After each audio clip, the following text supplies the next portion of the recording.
mais uma aula não presencial do Colégio Gênios. Lembrando que essa aula de hoje ela foi dividida em duas etapas, dois vídeos.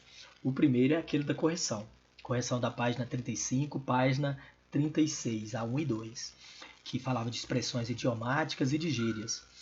Essa segunda aula, ela fala de coesão e de coerência. É um conteúdo novo. Eu peço que vocês não deixem de assistir direitinho, assista, anote direitinho as dúvidas. No livro de vocês, a matéria é na página 42 e 43. No livro de vocês, 42 e 43. E o que eu vou falar, tem coisas que tem no livro, tem coisas que não tem. É um complemento. O que eu falo complementa o livro, mas não pode ficar só nisso. Mesmo eu falando alguns pontos, mesmo o livro trazendo alguns pontos, ainda não é suficiente para dominar toda a matéria. Lembrando que coesão e coerência é um assunto muito importante para a gramática, porque para você fazer interpretação, a coesão e a coerência são conceitos que fazem parte do que a gente chama de introdução da semântica. Mas, ao mesmo tempo, em redação, a coesão vale 200 pontos. Em 1000 pontos da sua redação no Enem, 200 são de coesão. A coerência, por sua vez, aliada com os argumentos, porque eu tenho que olhar a coerência em relação às ideias do texto, ela acaba valendo mais 200. Então são 400 pontos, quer dizer, 40% da nota da redação hoje, ela é com coesão e com coerência. Nesse sentido, assista direitinho a aula, anote e vamos à aula então, né? Voltando bem rapidamente aqui, coesão então e coerência. Vem a pergunta, o que é isso? E vamos primeiro pela coesão. Eu fiz aqui uma espécie de mapa cerebral. É interessante estudar por mapa cerebral. Depois, na hora que tiver um tempinho, a gente vai conversar só sobre mapa cerebral, porque não adianta também estudar feito louco e não saber uma forma muito interessante de estudar. Você tem que ter um modelo, um método, uma maneira de estudar. Não pode ser daquele jeito, só quando vai ter uma avaliação, quando vai ter uma prova, que você pega no livro para ler. Tem que ter esse momento leitura. E o mapa cerebral ele é bom porque quando você lê o material e monta um resumo em forma de mapa cerebral, você acaba guardando mais, retendo mais informação. E é um modelo que você volta nele rapidinho e você já lembra tudo que você precisa, todos os pontos. Coesão, por exemplo, nós temos 3 pontos para se entender coesão. Ela é uma coisa gramatical. A coesão são elementos realmente gramaticais que servem para você amarrar as ideias do texto, você costurar esse texto. Texto, por exemplo, a palavra texto em grego significava tecido, texto, textura, texto era tecido. Ou seja, para os gregos, escrever era como costurar, era montar um tecido. Até inclusive o escritor na época chamava rapisodo, rapisódia. A palavra rapsódia em grego, ela significa colcha, é como aquelas colchas de retalho que vocês devem conhecer, que as vós fazem, era a rapsódia. E os gregos, então, tinham o texto como se fosse uma costura, ou seja, a coesão são todos os elementos que você usa para amarrar o seu texto, para costurar o seu texto. Quando a gente diz que esse texto está mal costurado, que ele está mal amarrado, a gente quer dizer que ele não tem coesão. E ela se baseia em 3 premissas, em 3 pontos. Ela se baseia em conexão, ela se baseia em associação e ela se baseia em reiteração. Ou seja, eu associo termos, eu conecto termos e eu reitero termos e eu crio a coesão do meu texto. Basicamente, por exemplo, a associação ela vai ser feita por seleção de vocabulário. Você pode usar antônimos, você pode usar sinônimos, você pode usar campos semânticos diversos, tudo para não repetir a mesma palavra. E isso vai, por associação, vai criar o que a gente chama de coesão lexical.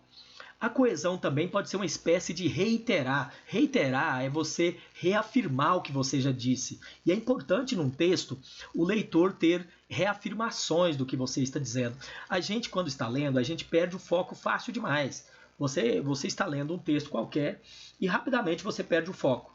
Então, aí que entra a coesão para reiterar, para reafirmar essas ideias. É importante de vez em quando eu reafirmar pequenos pontos do que eu estou falando para situar novamente o leitor. Agora, o que é que eu não posso? Eu não posso fazer essa reafirmação, essa reiteração com as mesmas palavras, que aí já estou deixando o texto sem coesão. Num texto sobre mulher, eu não posso falar mulher 10, 20 vezes no texto. É uma vez cada. E aí eu uso sinônimos, eu uso outros elementos, pronomes, eu faço paráfrase. Olha, ela pode ser por paráfrase. Como que é a paráfrase? Eu digo a mesma ideia com minhas palavras. Vocês lembram, não é? Nós estudamos isso agorinha, que era o tópico anterior, que era a intertextualidade. Dentro da intertextualidade, nós tínhamos um tipo que era a paráfrase. Quando eu pego a ideia de alguém e eu digo ela com minhas palavras. Ou seja, dentro de um texto meu, eu faço um monte de paráfrase das minhas próprias ideias. Eu digo uma ideia, por exemplo, 3, 4, 5 vezes, com palavras diferentes, para que o leitor não perceba que eu estou repetindo aquelas ideias. E isso é bom. Não quer dizer que você vai ficar o tempo todo no texto com uma ideia só, mas de vez em quando, sei lá, se o tema é o tema de redação dessa semana, que são os desastres ambientais, você tem que voltar nessa ideia do desastre ambiental de vez em quando. Quando eu digo que você vai fazer paráfrase da própria ideia, não é aquela malandragem de encher linguiça que você vai e faz cada parágrafo com a mesma ideia, utilizando palavras diferentes. Não é isso, mas é de vez em quando no texto você tem que reiterar para o leitor o que você está dizendo. Então você precisa fazer paráfrase. E você pode também usar outros elementos, etc. Você pode também usar substituições gramaticais, substituir por pronomes, você pode fazer elipse. A elipse é uma maneira de substituir omitindo. Por exemplo, se eu digo, eu viajo hoje e você amanhã, eu estou fazendo uma elipse, eu digo, eu viajo hoje, você amanhã. Eu não preciso dizer você viaja amanhã. Eu digo, eu viajo hoje, você amanhã. Olha, eu não preciso dizer que você viaja amanhã. Quando você omite, então, um termo, mas você disse ele antes, você cria a chamada elipse. E é uma maneira também de reiterar para o leitor, inclusive força até a mente dele a pensar um pouquinho sobre as ideias do texto e ajuda ele a se concentrar melhor. Você pode fazer conexões também, usando preposições, conjunções, advérbios e um monte de outros elementos. Até aquela manhazinha que você usa na transição dos parágrafos, quando você diz um primeiro ponto a se analisar, um primeiro fator, outra consequência. Quando você diz palavras assim, você está fazendo também a coesão textual. Quando você lá no final diz, portanto, é preciso, você está fazendo coesão textual. Ou seja, todos os elementos gramaticais que você usa para amarrar, para costurar o texto, são elementos de coesão. E a coerência textual? A coerência é mais simples de entender. Ela não é simples, ela é complexa, mas ela é mais simples de se entender, porque é nada mais, nada menos do que a lógica das ideias. Tudo que você diz no texto do início ao fim não pode contrariar a outra parte. Uma parte do texto não pode se opor à outra, não pode contrariar a outra. Você não pode falar uma ideia e lá na frente outra ideia vir e desmentir o que você já falou. Você tem que manter o foco e seguir a mesma lógica até o fim. Se você é a favor de um tema, você vai a favor até o fim. A não ser que você precise citar um argumento contrário, mas não pode citar como se ele fosse seu, senão fica confuso. Então, todos os elementos de lógica das ideias do texto, para que o texto fique bem claro, bem lógico, fácil de compreender, nós chamamos de coerência. Então, a grande pergunta é, professor, mas pode o texto ter coerência e não ter coesão? Ele pode ter coesão e não ter coerência? A resposta é sim. Um texto pode ter coesão e não ter coerência, ele pode ter coerência e não ter coesão. Veja os nossos exemplos. No exemplo 1, nós temos um texto que tem coesão e que não tem coerência. Por exemplo, o dia estava chuvoso, pois ontem encontrei vários amigos no cinema, ainda que esse fato contrariasse as pesquisas apresentadas pela imprensa. O texto tem elementos de coesão, olha, tem o pois em preto, tem o ainda que, fazendo as amarrações, fazendo as ligações do texto, mas ele não tem lógica, está sem sentido. A falta de lógica é a falta de coerência. No texto 2, por sua vez, é um texto que tem lógica, que tem sentido, que a gente compreende as ideias, mas ele não tem elementos de amarração, ele não tem a chamada coesão. Olhar fito no horizonte, apenas o mar imenso, nenhum sinal de vida humana, tentativa desesperada de recordar alguma coisa, nada. Ou seja, tem lógica, a gente lê isso aí, a gente compreende, mas não tem nenhum elemento ligando, não tem nada amarrando, não tem conjunção, não tem pronomes, não tem nada que ligue uma coisa na outra. Próxima sequência de exemplos, nós temos novamente um texto coerente e sem coesão. Acordou, levantou, comeu, bebeu, saiu, dirigiu, trabalhou, chegou, dormiu.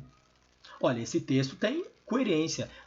Contou a vida de uma pessoa, um dia de uma pessoa, no momento que ele acordou até no momento em que ele foi dormir. Tem coerência, mas não tem coesão, porque não tem nenhum elemento ligando uma coisa na outra. Novamente, não tem conjunção, não tem nada, não tem pronomes, não tem advérbios, não tem nada amarrando uma coisa na outra. O próximo é um texto que tem coesão, mas não tem coerência. Gustavo viajou, porém, o dia ficou claro.